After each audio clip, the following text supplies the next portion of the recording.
Hi friends, welcome back to my channel. ఈరోజు breakfast palak chapati మా ఇంట్లో. దానికి చనా మసాలా చేస్తానండి. మీరు కూడా ఇలాగా ఒకసారి ట్రై చేయండి. ఫుల్ వీడియో చూడాలనుకుంటే కోమ్లీస్ కిచెన్ వీడియోస్కి వెళ్ళి చూడొచ్చండి.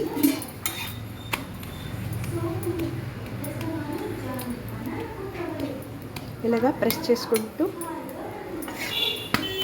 చేసుకోవాలండి. కొంచెం ఆయిల్ వేసుకోవచ్చు, కావాలంటే వేసుకోవచ్చు, లేదంటే ఆప్షనల్ అన్నమాట. మనకి వద్దనుకునే వాళ్ళు అలాగే డ్రైగా చేసుకోవచ్చు.